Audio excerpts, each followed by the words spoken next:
ਵਾਹਿਗੁਰੂ ਮੰਤਰ ਜਪਣ ਲਈ ਇਹ ਦੇਹੀ ਮਿਲੀ ਹੈ। ਵਾਹਿਗੁਰੂ ਕਹਿ ਕੇ ਹੀ ਕਲਿਆਣ ਹੋਣੀ ਹੈ ਦੇਹੀ ਦੀ। ਬਾਬਾ ਸ਼੍ਰੀ ਚੰਦ ਜੀ ਨੂੰ ਪੁੱਛਿਆ ਸੀ ਸੰਗਤਾਂ ਨੇ ਵੀ ਤੁਸੀਂ ਹੁਣ ਜਾ ਰਹੇ ਹੋ, ਜੇ ਤੁਹਾਨੂੰ ਮਿਲਣਾ ਹੋਵੇ ਜਾਂ ਕੋਈ ਕੰਮ ਹੋ ਜਾਏ, ਬਾਬਾ ਜੀ ਇੱਕ ਗੱਲ ਕਹੀ ਸੀ, ਕਹਿੰਦੇ ਵਾਹਿਗੁਰੂ ਮੰਤਰ ਜਪ ਕੇ ਸਾਨੂੰ ਯਾਦ ਕਰਿਓ, ਅਸੀਂ ਦਰਸ਼ਨ ਦੇਵਾਂਗੇ। ਪਿਤਾ ਜੀ ਦਾ ਬਹੁਤ ਸਤਿਕਾਰ ਕਰਦੇ ਸੀ ਆਪ, ਉਹਨਾਂ ਨੂੰ ਪਤਾ ਸੀ ਮੇਰੇ ਪਿਤਾ ਜੀ ਕੌਣ ਨੇ ਔਰ ਮੇਰੀ ਡਿਊਟੀ ਕੀ ਹੈ, ਵੀ ਉਹਨਾਂ ਨੂੰ ਪਤਾ ਸੀ। ਸੋ ਇਸ ਕਰਕੇ ਬਾਬਾ ਸ਼੍ਰੀ ਚੰਦ ਜੀ ਨੂੰ ਜਦੋਂ ਚੌਥੇ ਪਾਤਸ਼ਾਹ ਕਹਿਣ ਲੱਗੇ ਇਹ ਤੁਸੀਂ, ਬਾਬਾ ਸ਼੍ਰੀ ਚੰਦ ਜੀ ਨੇ ਕਿਹਾ ਇਹ ਤੁਸੀਂ ਇੰਨਾ ਦਾੜਾ ਵੱਡਾ ਵਧਾਇਆ, ਮਹਾਰਾਜ ਨੇ ਨਿਮਰਤਾ ਨਾਲ ਕਿਹਾ ਸੀ ਤੁਹਾਡੇ ਚਰਨ ਝਾੜਨ ਵਾਸਤੇ, ਤੁਹਾਡੇ ਵਰਗੇ ਮਹਾਂਪੁਰਖਾਂ। ਤਾਂ ਬਾਬਾ ਸ਼੍ਰੀ ਚੰਦ ਦੇ ਅੱਖਾਂ 'ਚੋਂ ਜਲ ਆ ਗਿਆ, ਕਹਿੰਦੇ ਸੋਢਿਓ ਇਹੀ ਨਿਮਰਤਾ 'ਚ ਤੁਸੀਂ ਸਭ ਕੁਝ ਲੈ ਗਏ। ਫਿਰ ਗੁਰੂ ਅਰਜਨ ਦੇਵ ਜੀ ਜਦੋਂ ਬਾਣੀ ਰਚ ਰਹੇ ਸੁਖਮਨੀ ਸਾਹਿਬ ਦੀ, ਕਹਿੰਦੇ ਆਪ ਜੀ ਵੀ ਕਿਰਪਾ ਕਰੋ ਵੀ ਇਹ ਕੋਈ ਤੁਸੀਂ ਵੀ ਸ਼ਬਦ ਉਚਾਰਨ ਕਰੋ। ਬਾਬਾ ਸ਼੍ਰੀ ਚੰਦ ਜੀ ਕਹਿਣ ਲੱਗੇ ਪਿਤਾ ਜੀ ਵਾਲਾ ਹੀ ਸ਼ਲੋਕ ਲਿਖ ਲਓ। फिर साध संगत जब आप पढ़ते हैं मूल मंत्र जाप बाद च पढ़ देना, आज सच जुगाद सच है भी सच नानक होसे भी सच।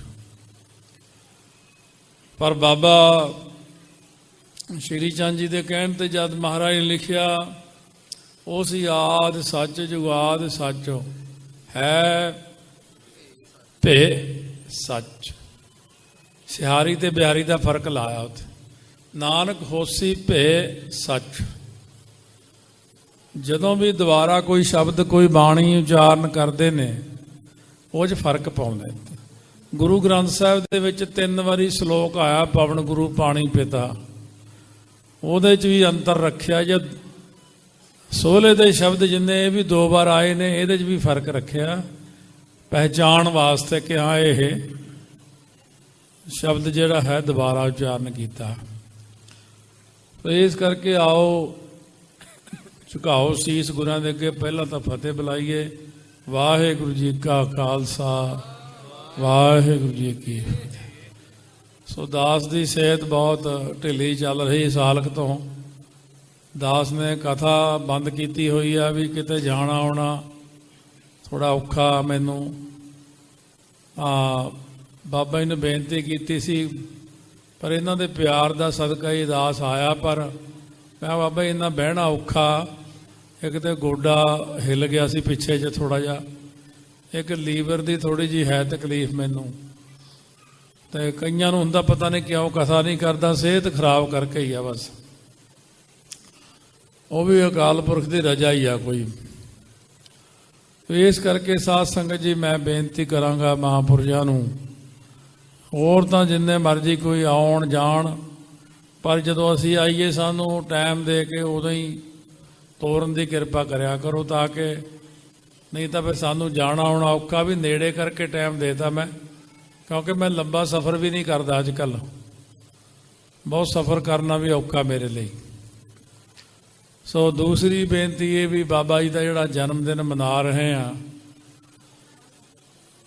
ਜਾਂ ਗੁਰੂ ਨਾਨਕ ਸਾਹਿਬ ਬਾਰੇ ਜਾਂ ਬਾਬਾ ਸ਼੍ਰੀ ਚੰਦ ਜੀ ਬਾਰੇ, ਗੁਰਬਾਣੀ ਬਾਰੇ, 10 ਗੁਰਾਂ ਬਾਰੇ, 5 ਪਿਆਰੇ 4 ਸਾਹਿਬਜ਼ਾਦੇ ਜਿਹੜੀਆਂ ਸ਼ਹੀਦੀ ਫੌਜਾਂ, ਇਹਨਾਂ ਬਾਰੇ ਤੁਸੀਂ ਆਮ ਨਹੀਂ ਸਮਝ ਸਕਦੇ। ਇਹ ਬਹੁਤ ਡੂੰਘੀਆਂ ਗੱਲਾਂ ਨੇ, ਜੇ ਹਰ ਦਰਕੀਆਂ ਬਾਤਾਂ ਨੂੰ ਸਮਝਣਾ ਬੜਾ ਔਖਾ। ਠੀਕ ਆ ਗੱਲੀ ਐਵੇਂ ਗੱਲੀਆਂ ਲਪਲਾਲੀਆਂ ਲੋਕਾਂ ਦੀਆਂ ਗੱਲਾਂ 'ਚ ਤੁਸੀਂ ਵੀ ਆ ਜਾਂਦੇ ਹੋ। ਲੋਕ ਐਂ ਕਹਿੰਦੇ ਆ, ਕੋਈ ਕਹਿੰਦਾ ਆਇਆ ਜੀ ਬਾਬਾ ਸ਼੍ਰੀ ਚੰਦ ਆਇਆ ਜੀ, ਜਾਂ ਤਾਂ ਕਹੋ ਨਾ ਜੀ ਵੀ ਬਾਬਾ ਜੀ ਨੇ ਬਚਨ ਨਹੀਂ ਮੰਨਿਆ, ਬਾਬਾ ਜੀ ਨਰਕਾਂ 'ਚ ਬੈਠੇ ਆ, ਜਾਂ ਕਹੋ ਜੀ ਉਹ ਸਵਰਗਾਂ ਨੂੰ ਭੇਜਤੇ, ਜਾਓ ਜੀ ਬਾਬਾ ਸ਼੍ਰੀ ਚੰਦ ਤਾਂ ਜੂਨ 'ਚ ਪੈ ਗਏ। ਨਾ, ਸੱਚਖੰਡ ਤੋਂ ਹੀ ਆਏ ਸੀ ਤੇ ਸੱਚਖੰਡ ਹੀ ਬੈਠੇ ਨੇ ਉਹ। ਇੱਥੋਂ ਤੱਕ ਬਾਬਾ ਪਿਰਥੀਆ ਜੀ ਨੇ ਵੀ ਇੰਨਾ ਕੁਛ ਕੀਤਾ, ਉਹ ਵੀ ਸੱਚਖੰਡ ਹੀ ਬੈਠੇ ਨੇ। ਕਿਉਂ? महाराज दी कोल नूं कोई किते लैके नहीं जा सकता, किसी की हिम्मत नहीं है इन्नी। बाबा श्री चंद जी महान महापुरख ने। देखो मैं तो उन्होंने दी एक उदाहरण दिना कि जब गुरु नानक साहब जी ज्योति जोत समा के शरीर अलोप हो गया, माता जी ने कहा जाओ साडे वालों कहो उन्होंने कि गुरु साहब जी सचमुच ही शरीर छड्ड गए। बाबा श्री चंद जी दौड़े ही आए, बाबा लक्ष्मी चंद जी भी नाल दौड़े आए। कई कोई चंद्र भी लाउंदे अखर, पर मैं बाणी दे जे उदाहरण देवां, प्रथम है नानक चंद जगत भयो आनंद। बाबा लाल चंद चाचा जी, बाबा कल्याण चंद पिता जी, बाबा श्री चंद जी, बाबा इस करके माणक चंद भी इन्हां दे विचों होए। ये बहुत सारे अखर जिहड़े अपने चंद्र घट लगदा, चंद ज़्यादा लगदा। तां बाकी रही जिहड़ी बचन आ वो बाबा जी तो आके खड़े चरनां वल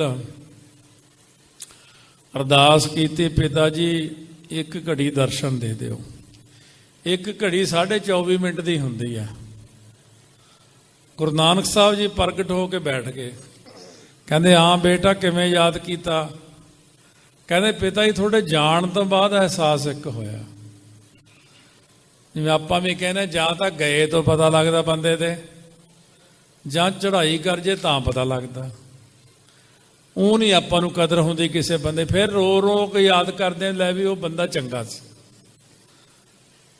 चाहे किन्ना ही माड़ा बंदा होवे फिर भी गुण हुंदे ने।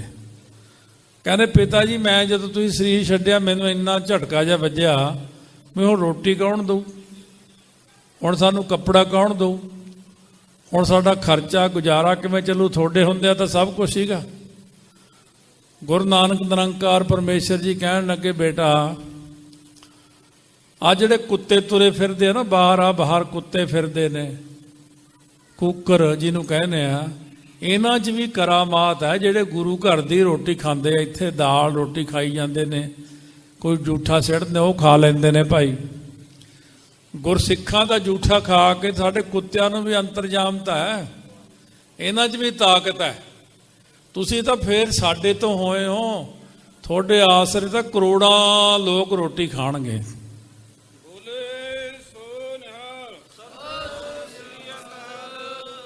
इस करके जे कोई उन्हां बारे कुछ बोलदा भी है, जिहड़ा उन्हां दी गल्लां सुन के डोल जांदा वो सिख नहीं हैगा।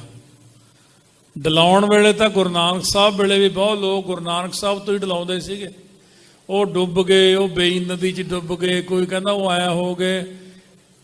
एक सिख सी बस, लखां विचों एक सिख बेबे नानकी सी जिहड़ी कहंदी सी मेरा वीर रब आ, ਉਹਨੂੰ पानी डबो नहीं सकता। और तीजे दिन गुरु नानक साहब प्रगट हो गए।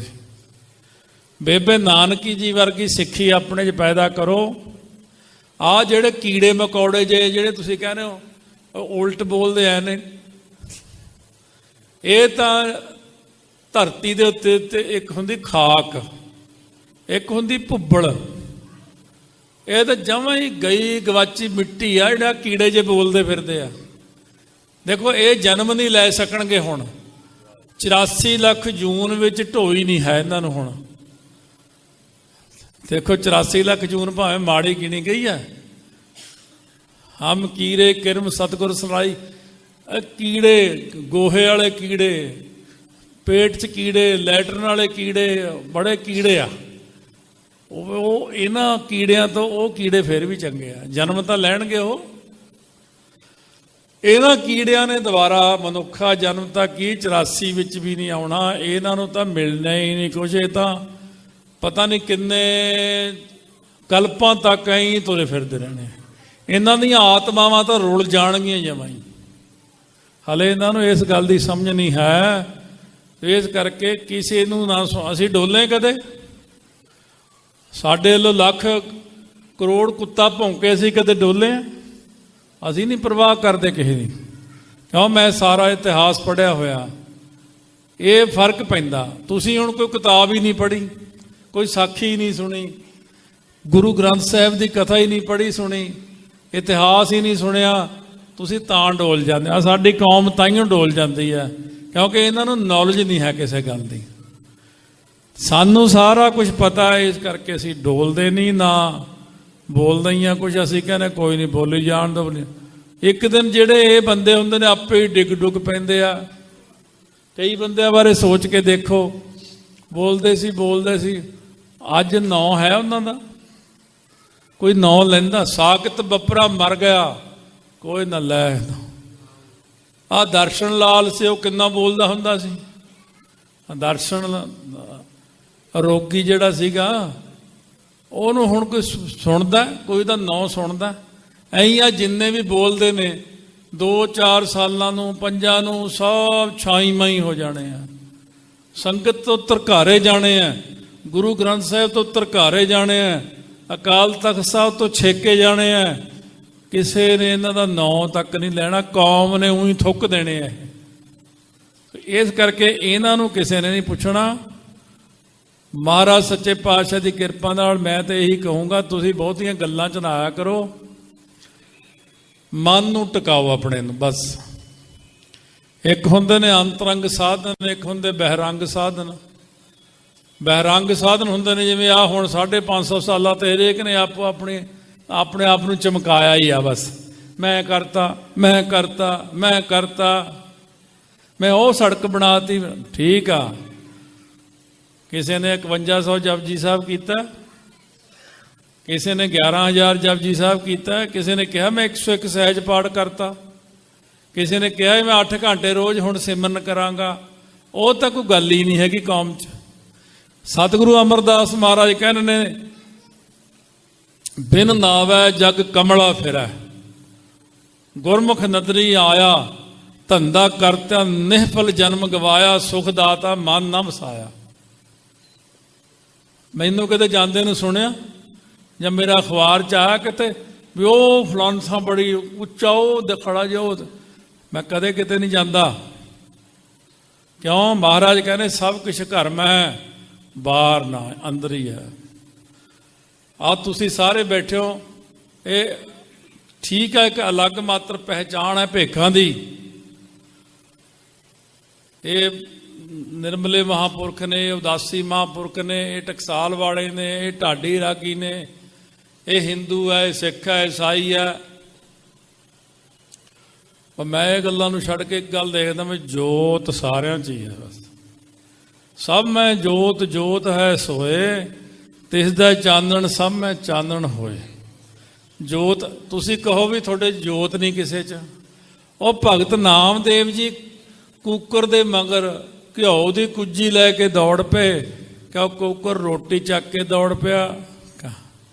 ਕਹਿੰਦੇ ਭਗਵਾਨ ਜੀ ਘਿਓ ਲਾ ਕੇ ਰੋਟੀ ਖਾਇਓ, ਭਗਵਾਨ ਜੀ ਰੁੱਖੀ ਰੋਟੀ ਨਾ ਖਾਇਓ। ਹਾਂਜੀ, ਭਗਤਾਂ ਨੇ ਤਾਂ ਕੁੱਤਿਆਂ 'ਚ ਵੀ ਰੱਬ ਦੇਖਿਆ, ਊਠਾਂ 'ਚ ਵੀ, ਸੱਪਾਂ 'ਚ ਵੀ, ਸ਼ੇਰਾਂ 'ਚ ਵੀ ਰੱਬ ਦੇਖਿਆ। ਤੁਸੀਂ ਬੰਦਿਆਂ 'ਚ ਨਹੀਂ ਦੇਖਦੇ ਹੈਗੇ। ਇੱਥੇ ਦੇਖੋ ਸਾਰੇ ਬੰਦੇ ਇੱਕ ਦੂਜੇ ਨਾਲ ਲੜਦੇ ਆ, ਈਰਖਾ ਦਵੈਸ਼, ਪਾਰਟੀ ਬਾਜ਼ੀਆਂ, ਜਿੰਦਾਬਾਦ ਮੁਰਦਾਬਾਦ। ਤੁਸੀਂ ਕੀ ਸਮਝਦੇ ਹੁਣ ਸੱਚਖੰਡ ਮਿਲੂਗਾ? ਕਿਸੇ ਨੂੰ ਕੁਝ ਨਹੀਂ ਮਿਲਣਾ। ਗੁਰੂ ਧਾਰਿਆ ਨਹੀਂ ਜਿਨ੍ਹਾਂ ਨੇ, ਉਹਨਾਂ ਨੂੰ ਕੁਝ ਨਹੀਂ ਮਿਲਣਾ। ਗੁਰੂ ਧਾਰਨ ਕਰੋ, ਵੱਡੀ ਚੀਜ਼। ਜਿਹਾ ਜਿਹਾ ਕਰਮਾਂ 'ਚ ਹੈ, ਚਾਹੇ ਉਹ ਨਿਰਮਲੇ ਮਹਾਂਪੁਰਖਾਂ ਨੂੰ ਗੁਰੂ ਧਾਰਨ ਕਰਦਾ, ਕੋਈ ਉਦਾਸੀਆਂ 'ਚ ਵੀ ਗੁਰੂ ਧਾਰਨ ਕਰ। ਗੁਰੂ ਤਾਂ ਇੱਕ ਜ਼ਰੂਰ ਹੋਣਾ ਚਾਹੀਦਾ। ਗੁਰੂ ਗ੍ਰੰਥ ਸਾਹਿਬ ਨੂੰ ਗੁਰੂ